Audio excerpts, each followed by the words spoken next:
Well, good morning and welcome to Frankly Speaking here on WYDC TV Big Fox. I am your host, Frank Acom, and we are broadcasting live from the Hesselson studio here on Market Street in Corning. We have a lot to talk about. We're going to get to it in just a moment. Coming up on the program, we'll be talking with Father Matthew Walter and Mary Ellen Moynihan about the 175 years of grace. It's the 175th, I guess you would say, anniversary celebration of All Saints. It's now called All Saints, and they're holding a special Mass this Sunday at St. Mary's Church at 10:30. We're going to find out all about it coming up in just a little bit. On a very tragic note, we're trying to get the most recent updates for you. But out of Lewiston, Maine, I'm sure you've read the news by now, at least according to Fox News, at least 22 dead as the manhunt now intensifies for their person of interest in this mass shooting, Robert Card. Wednesday's death toll, 22, is a staggering number for a state that recorded 29 homicides for the whole year last year. While a suspect has not officially been named, a person of interest is Robert Card. What we know about him is, first, he should be considered armed and dangerous. I know there's lockdown orders in certain areas of Maine. Card had recently reported mental health issues, including hearing voices, and allegedly made threats to shoot up the National Guard base in Maine. He was also reportedly committed to a mental health facility for 2 weeks over the summer. Authorities have told residents in Lewiston to shelter in place and to stay inside your home with the doors locked. Unfortunately, when we see tragedies like this, mass shooting, obviously there's people that, unfortunately, and you hate to see something like this. You want to mourn. You want to send your prayers and your thoughts to the victims and their families. But instantly some turn it political, calling for gun control. What is one more bit of information before we move on here, and I'm not going to focus on this too much. We've got the speakers race we're going to talk about. We also got Israel updates, but this Card is a trained firearms instructor believed to be in the Army Reserve stationed out of Saco, Maine. It wasn't Mothers Against. It was Shannon Watts for Moms Demand Action. I couldn't think of the name. Moms Demand Action. Shannon Watt took to social media before anything was even really known about this, prior to, obviously, the suspect being apprehended or facts being known. She tweeted, "Maine does not require background checks on all gun sales, have a red flag law, prevent domestic abusers from accessing guns, ban assault weapons, limit magazine capacities, require concealed carry permits, restrict open carry, have a waiting period." This year, Republicans in Maine rejected a bill Moms Demand fought for that would have required a 72-hour waiting period. That's it. 72 blanking hours was too much to ask the GOP to buy a gun. I don't know. There's something about turning this political that I believe is very disturbing. Because, again, it's a time to mourn. And, of course, I do want to move on from this. I just want to get you all the facts early this morning. But our thoughts and prayers go out to the victims, their families, all those affected by this horrendous, despicable mass shooting. We're going to talk about the speaker's race when we come back. I was surprised. Were you surprised? I mean, I've heard the name, of course, Mike Johnson. But I didn't, when I saw him on the short list, I did not expect him to get the full support. That's not to knock any of his policies or anything like that. It just was not a name that was necessarily on the radar before the last couple of days. I guess at that point, when you voted on just about everybody else in the House, no, that's not to knock his victory. But an interesting choice. We're going to talk about Mike Johnson. He is a conservative, so the long knives are now out for him in the media and from those in Washington. So we'll talk about that when we come back. As always, you can contact me if you'd like to weigh in on the topics of the day. Leave a voicemail, text, or email. I would love to hear from you. So let's take a short break. We'll be back with Frankly Speaking here on WYDC TV, Big Fox.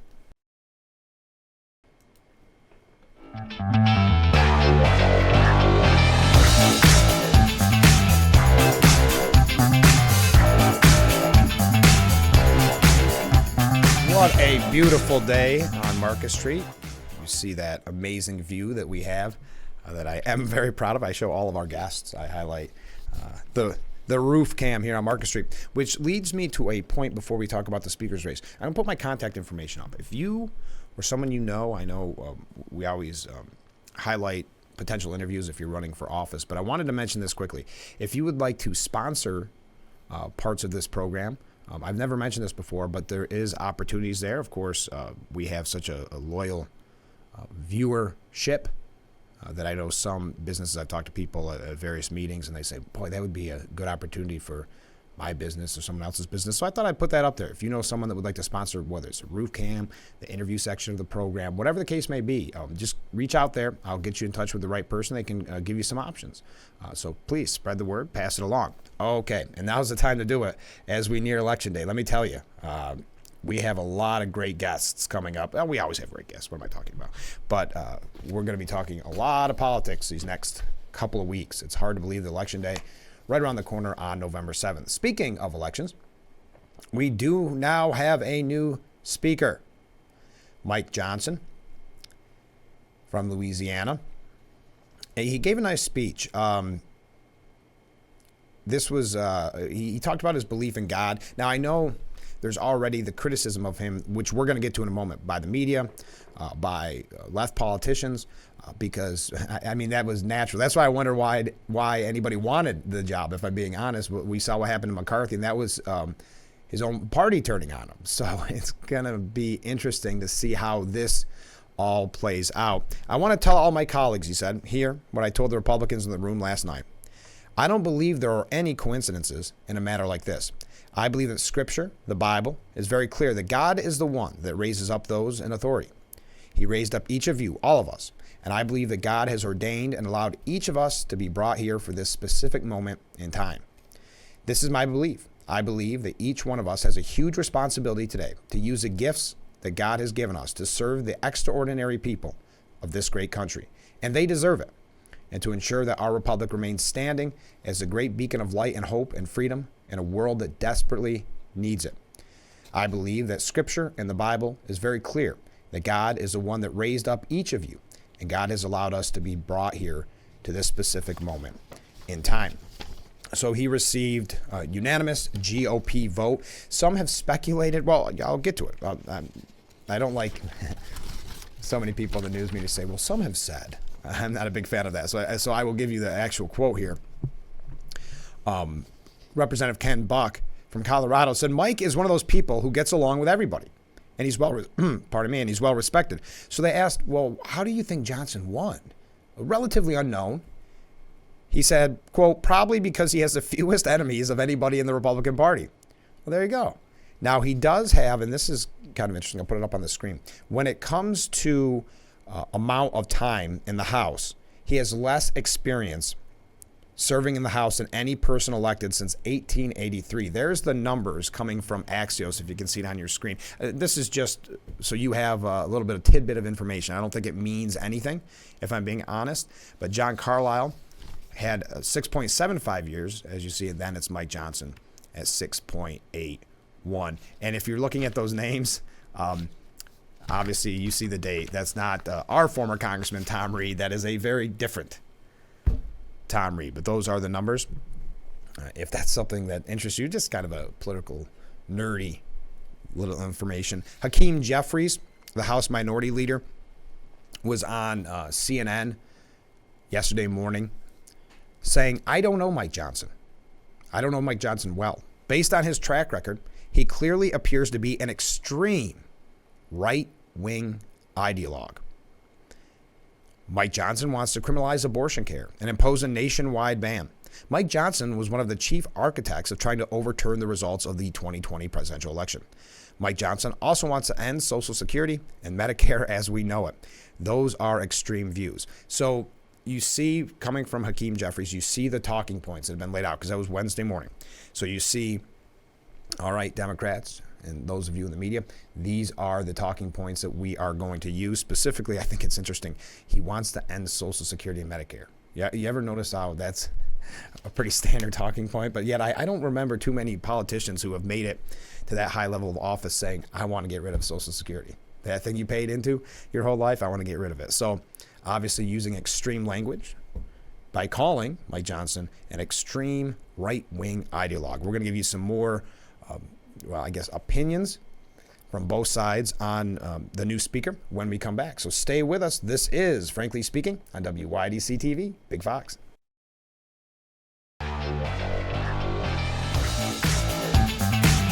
And we are back with Frankly Speaking here on WYDC TV, Big Fox. I'm your host, Frank Acom. We are broadcasting live from the Hesselson studio here on Market Street in Corning. A quick announcement before we continue our discussion. Road closure announcement for all of you preparing for work this morning. Maybe something to keep in mind. Beginning on Thursday, today, at 10 a.m., the eastbound lanes along Interstate 86 in the town of Campbell between exit 42, that's Cooper's Plains, and exit 41 in Campbell, will be closed to accommodate bridge rehabilitation work. The exit 41 off-ramp for westbound traffic along I-86 will also be closed as part of this project. Traffic will be detoured using State Route 415. Anticipated reopening to traffic by 7 a.m. on October the 30th. So we're just trying to get you all the information you need to know as you start your morning off. That's why you tune in to Frankly Speaking. So it is the speakership dangerous choice, according to the media and according to those in Washington in the Democrat Party. Jake Sherman, let me take a step back. A spokesperson for Biden, Amar Musa, said MAGA Mike Johnson's ascension to the speakership cements the extreme MAGA takeover of the House Republican Conference. Now, we're going to give you some of the other side to Mike Johnson in just a moment, but we're trying to cover all of our bases so that you have a better picture of what we'll be dealing with. Representative Katie Porter called Johnson a insurrectionist, saying, and remember, as I mentioned earlier, when the talking points come out, anti-abortion, anti-LGBTQ+, anti-Social Security, anti-Medicare, and anti-democracy. I think he covered all your bases, Katie. Insurrectionist Mike Johnson is now second in line to the presidency. The American people deserve better. Second in line? What? Isn't it third? Because, I mean, you've got the vice president. I see. In line. Okay. And that just sounded weird on my ears. Representative Ilhan Omar, who has made a lot of news lately because of her stance on the Israeli war, said House GOP has made MAGA extremist Mike Johnson speaker. Notable achievements: architect of overturning election, seeks abortion ban, voted against LGBTQ rights, wants to gut Social Security. With this choice, Republicans have embraced the extreme MAGA playbook. Do we see the talking point trends? Are we seeing them with the various comments? And it's coming from the media as well. We're going to get to that in just a moment. Representative Jimmy Gomez contended that the GOP succumbed to the radical wing of their party. And here it is again. Johnson is a MAGA extremist who helped fuel the January 6th insurrection, believes women and the LGBTQ community don't deserve rights, and is another puppet to Donald Trump. I could keep going on, but I think you could probably write the tweets yourself at this point, because I think we've got pretty clear what was passed along for the talking points and what needed to be said if you are a Democrat that will be in front of a camera, or if you are in the media. I will end on AOC, Alexandria Ocasio-Cortez, saying, introducing extremist GOP Speaker nominee Mike Johnson. He was a key architect of the January 6th strategy to overturn the U.S. election. Here he is leading a crowd that's booing and telling a congressional correspondent to shut up when asking about it. And then she shared a video. All right. We do have to take a break in just a second, but here is another. This is a media opinion coming from Julian Zelzer. Why Mike Johnson winning the speakership is a loss for the country. And as I said, we're giving all sides here. I will have the other side on this win in just a moment. But he says, Julian Zelzer from CNN says, Johnson is no moderate. While free of any major known scandals, do you like how he had to throw known in there? Kind of insinuating. And gentler in demeanor than Jim Jordan. The far-right choice of the House rebels who ousted Kevin McCarthy from the speakership, who failed to win the office last week. That's about it. Johnson might be a nice person. He carries himself in a reasonable way, but make no mistake about it. He is perfectly aligned with the new generation of Republicans who are replacing the generations of the upstart Tea Party and smash-mouth partisan Newt Gingrich as they push their party even further to the right. I like that, smash-mouth partisan Newt Gingrich. On almost every issue, Mike Johnson is hard right. I'm not going to go through all. He has questioned the Justice Department for how it has handled investigations into Hunter Biden. That makes you far right? I think that just makes you reasonable. So anyway, this is just a longer version, a 3-page version of the talking points that the politicians have been putting out on Twitter by politicians, I mean the Democrat politicians. CNN's Jake Tapper, we are running late, I realize that. CNN's Jake Tapper said, Mike Johnson's ideology is very far to the right. So he's a little more calm in this. His ideology is very far to the right. He's very conservative. He is a true believer. And it will be very interesting to see if that's a liability for him, given the fact that I think the center of his party is actually probably not as conservative as him. The center of the country is certainly much closer to the center. The center of the country is certainly much more close to the center. I don't know that it will be a liability for him at all. It'll be interesting to see. That's a weird sentence from Jake Tapper. We'll give you the other side, but first, when we come back, we're going to be talking to Father Matthew Walter and Mary Ellen Moynihan about the 175 Years of Grace celebration coming up this Sunday. Mass begins at 10:30 with a reception to follow at St. Mary's. So you'll learn all about that when we come back. Stay with us. This is Frankly Speaking on WYDC TV, Big Fox.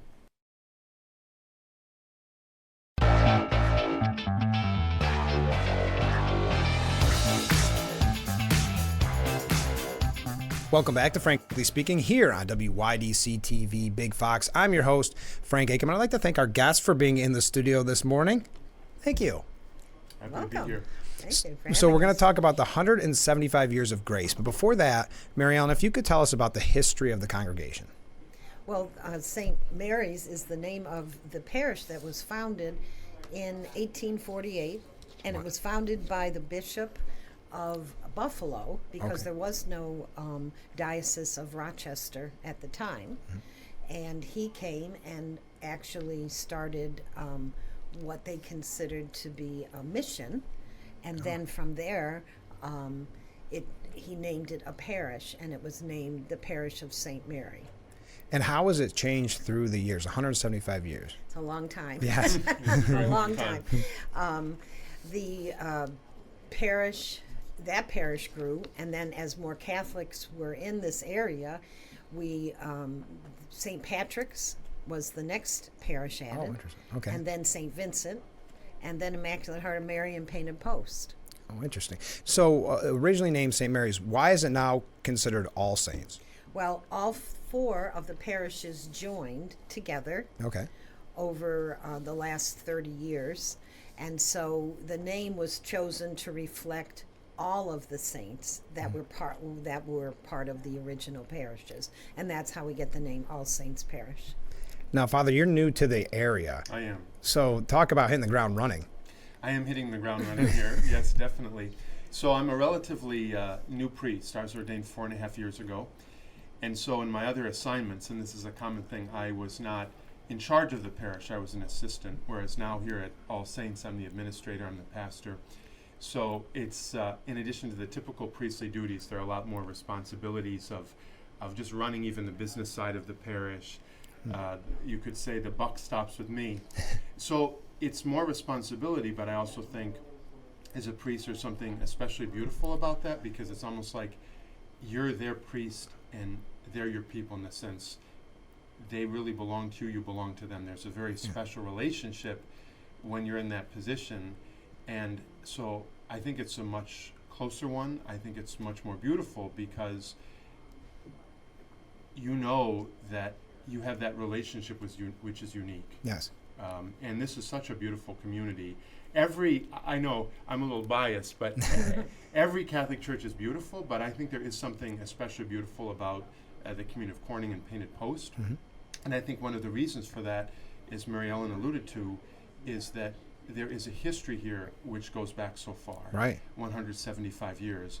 It's a very deep level of faith, and even on a, we could say, natural level, the history of this area with the glass works and the people, all that is it's like a tapestry of what makes a particular congregation, a particular parish, what it is.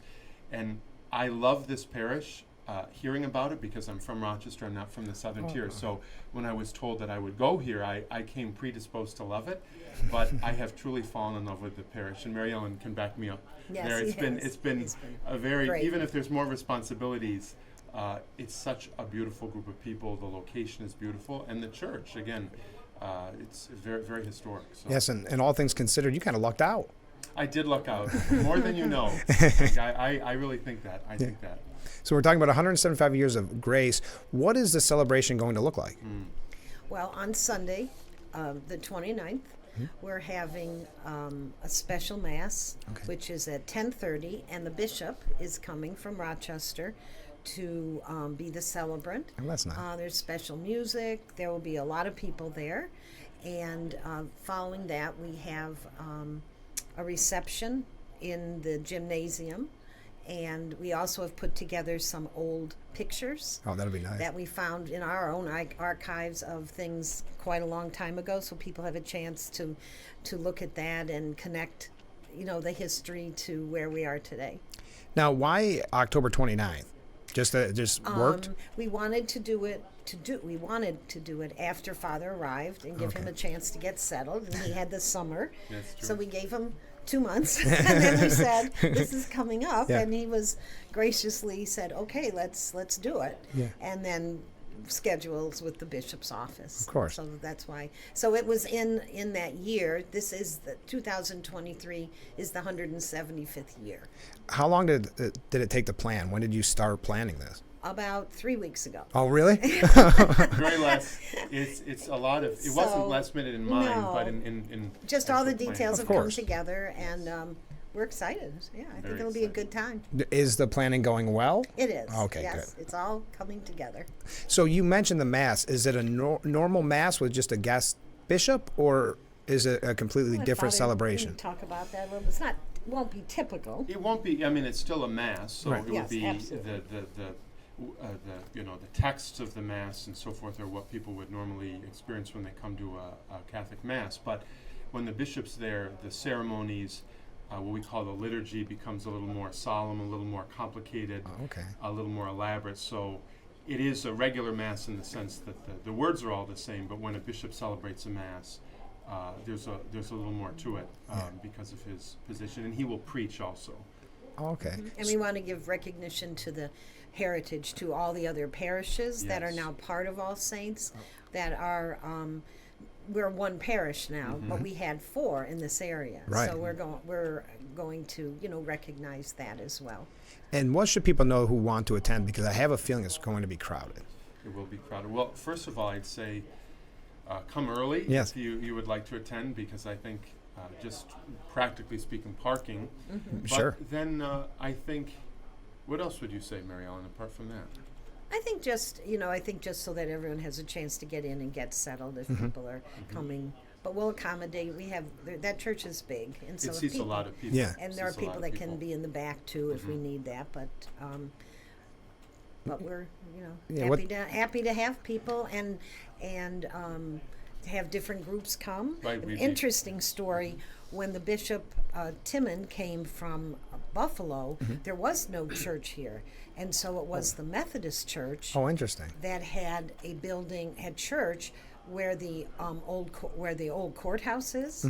That's where the Methodist Church was, and so they actually offered that to the bishop, and he did the first mass there, and the congregation was not just Catholics; it was the community, and so That is interesting. That is interesting. That's the spirit that we're Of our community. Going back Yes. to your point, Father, Absolutely. about this community. That's a beautiful thing, isn't And it? I'd say it's open. Well, all of our masses are open to anybody. Of course. But I'd say especially this mass, we would be very, very honored to welcome anybody who's even interested just to going and seeing the church and being a part of it. I mean, that's always the case, but I think this is an opportunity for someone who might be interested or even curious to join us for that day.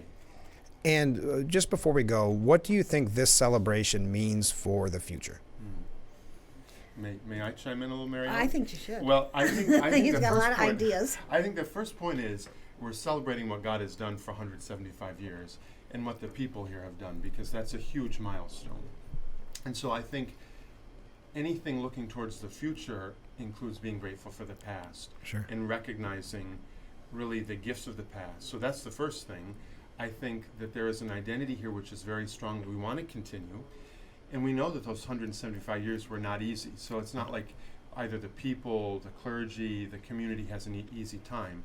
But I think going forward to say, well, let's build on what we've been given, because I think that's a big part of what we call stewardship. In other words, what we have here has been gifted to us through the sacrifice, love, service of many past generations. And so we're holding on to that. We're preserving it, but also because those things are needed today and for the future. And I think the world needs what this church has and what this congregation has, even our community. What else would you say, Mary Ellen? No, I think that's well said. That covered it, yes. I think that covered it, and we're looking towards the future in terms of plans for the church Right. and renovations, and those things will all come. But it's and 25 years from now will be the 200th anniversary. Start planning now, right? Well, I don't know. It's a long time. Let's get through this week. Yeah. Please. And one thing before we go, I know we were talking about it off the air, but speaking of the future, you're working on a website? Yes. Well, we have one at the We moment, have a one, website, but it's not fully developed. So we're hoping that that is in the works, and then people will be able to see some of the history of the parish and the church once that is all up and running. So again, it's 175 years of grace. It's this Sunday, St. Mary's Church at 10:30 a.m. Get there early. Thanks so much for being on the program this morning. Thanks for having us. Anytime. We'll be right back with Frankly Speaking here on WYDC TV, Big Fox.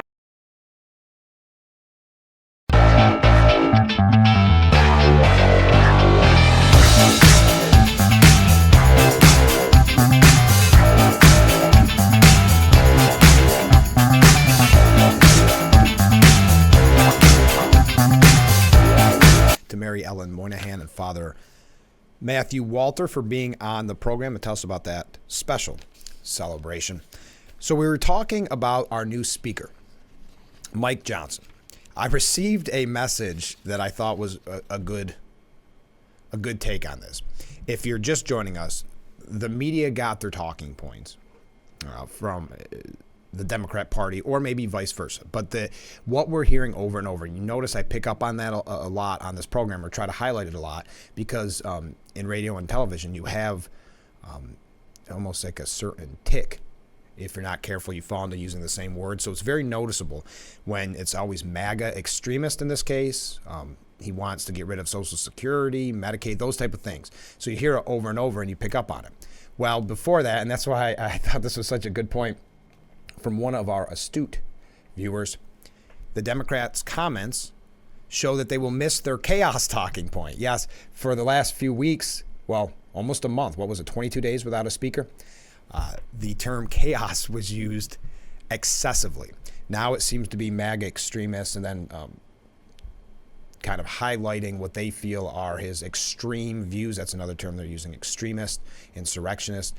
But as of right now, it seems that most comments had some type of MAGA reference. But I'll continue to the other side, what others had to say about Mike Johnson. So far, we've brought you the negatives, the negative comments. Now we look at people that support Mike Johnson. And I know Mike Johnson is new to many of us, so it's worth telling you what others have to say.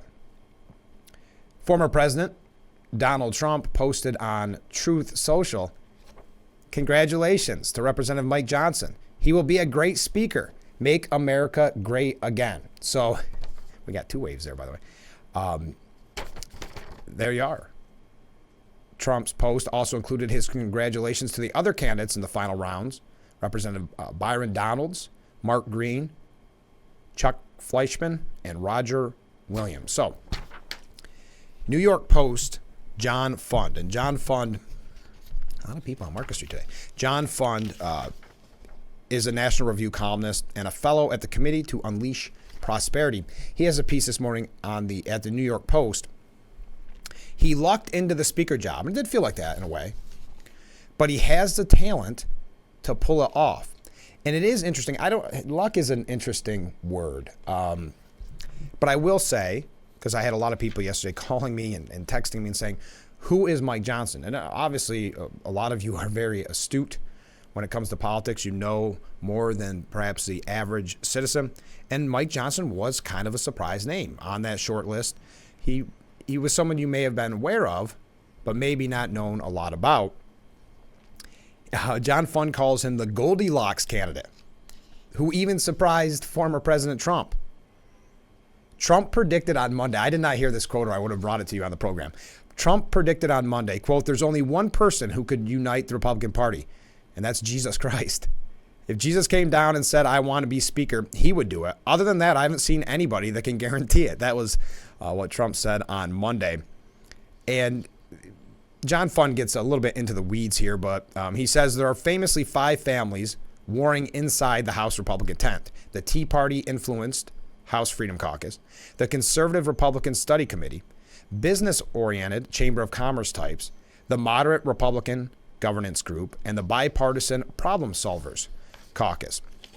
So I had to, so this was a struggle.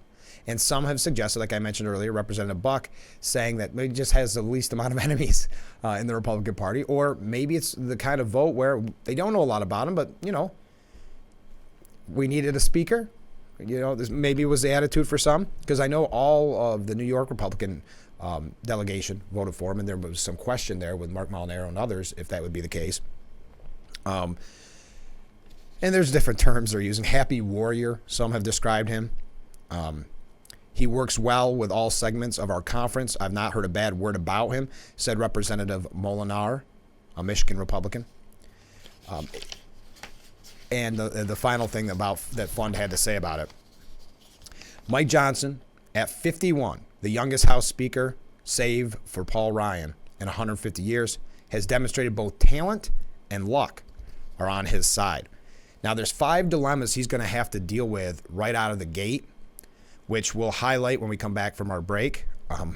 Yes, 5, and there's more than that, but 5 of the major ones that Fox News has put together, and it's worth noting. I think the first thing he said that he is going to focus on, the very first thing, is Israel.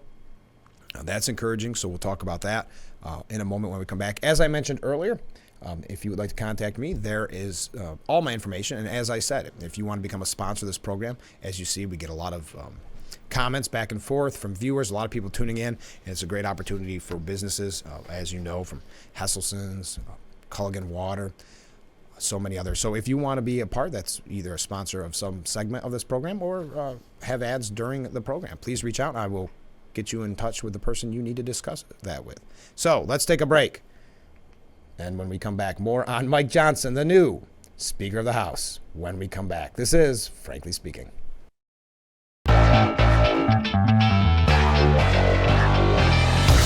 Thank you so much for joining us here on Frankly Speaking on WYDC TV Big Fox, broadcasting live from the Hesselson studio. I'm your host, Frank Acom. So the 5 dilemmas that the new House Speaker, Mike Johnson, will have to tackle. The first up, of course, is government funding. That deadline fast approaching. So that's interesting. November 17th is the deadline. If you think about it, that's what cost McCarthy the speakership. So it's interesting. It almost ran 2-3 weeks away, but still almost up to that deadline. That would have been interesting. The 12 appropriation bills that need to pass through Congress and reach Biden's desk before quickly approaching November 17th deadline. Of course, Israel. And as I said, that's what he said will be his first priority. The war in Israel has been a backdrop for the House Speaker fight, and actions will be taken now that the chamber has a leader. Johnson's first bill as Speaker was a House resolution of support for Israel. Okay, next, the border. The southern border continues to be a major issue affecting Americans as drugs and illegal immigrants pour into the country. So that'll be something that Johnson will have to focus on. Obviously, it has been a campaign rallying point, if you want to call it that, for everyone in the Republican Party. And Ukraine aid. Now, some like Bill Kristol, who's never got anything right, by the way.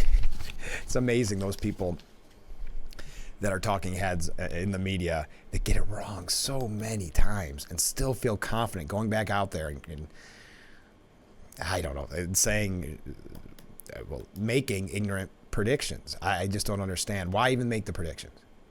Well, because he wants to be the smartest guy in the room, or at least he thinks he's the smartest guy in the room. So he gave Johnson an F in his support for Ukraine. So the Ukraine funding will be interesting. We'll see what comes out of that from Johnson. And finally, controlling the conference, which may actually be the most difficult job here. The Republicans have proven to be a wild caucus. That's an understatement, probably. Ousting their own speaker and electing a new one midterm, with conflicting interests driving much of the politicking. Moderates and conservatives and the GOP will be a juggling act for Johnson in his new role, not to mention personal agendas of members in the slim majority. There you are. That's the focus of the new speaker in these upcoming days. We do have to take another short break. Stay with us. We'll be right back with Frankly Speaking here on WYDC TV, Big Fox.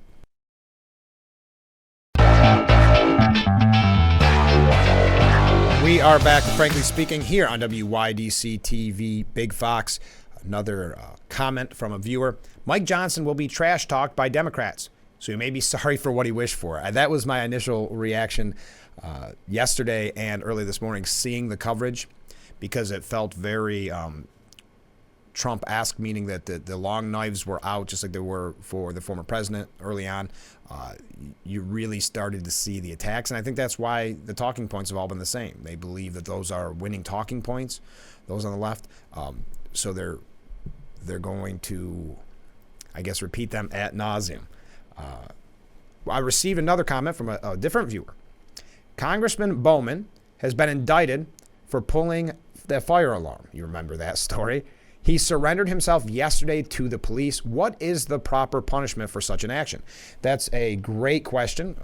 I guess a question I don't have the answer to. I know there's a lot of talk of, I think it was Nicole Malotakis, of expelling him. They drafted a resolution to expel him. What the New York Post, this is the Daily Mail out of the United Kingdom, said that he has been criminally charged for pulling the fire alarm during a House vote that would have avoided a government shutdown. You remember the story. He claimed he thought he was just opening a door, and people sent out and tweet out photos that clearly showed that it was marked, that he knew what he was doing. The charge that he is facing was for willfully and knowingly giving a false alarm of fire in violation of DC code. He was ordered to appear in court for arraignment on Thursday. Representative Jamal Bowman has been criminally charged with one misdemeanor for pulling the fire alarm. He has said he will pay a $1,000 fine. So this is what he's actually, I guess, the punishment. Now, that's not the question that was asked, I understand, which is what should the proper punishment be. But this is what he's facing. A $1,000 fine and issue a formal apology to Capitol Police to have the charge dropped. I would guess that that's probably the hardest part, is a formal apology, because he's been so incensed that it was a mistake, which the timing, we can go through all that. We don't need to relitigate it. But I would imagine that apology would be the most difficult. But he did say yesterday, I'm responsible for activating a fire alarm. I will be paying the fine issued and look forward to these charges being ultimately dropped. Now, the Capitol Police have now concluded their investigation into the September 30th incident. We finished our investigation. Our agents gathered all the evidence, packaged it up, and sent the entire case with charges to prosecutors for their consideration, is what they said in a statement. The irony, I guess, of a former principal doing this, it was very high school-esque. trying to get out of a test. But what do you think the proper punishment should be? I mean, $1,000 fine really probably at the end of the day is not something that bothers him or concerns him all that much. I would imagine the apology is going to be the toughest part. I'm surprised there hasn't been a censor, or I'm not sure if that would fall in line with that, but there's obviously some punishment that inside the halls of Congress that should be taken outside of the criminal charges. Let's take our last break. Wrap things up. It is unbelievable how fast this show goes. Stay with us.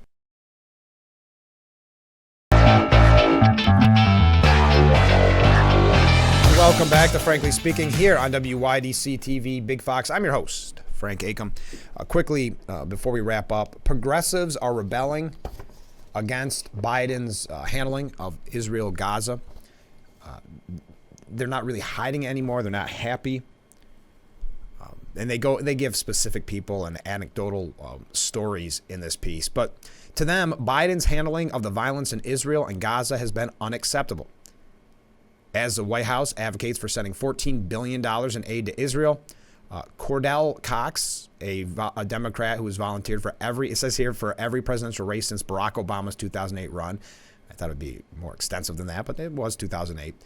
He said that his like-minded friends commiserate in a group text about their shared belief that and this is what he put, quote, we should stop spending money and bombs to other countries while we can't fix the water crisis in Flint, Michigan, or feed our homeless.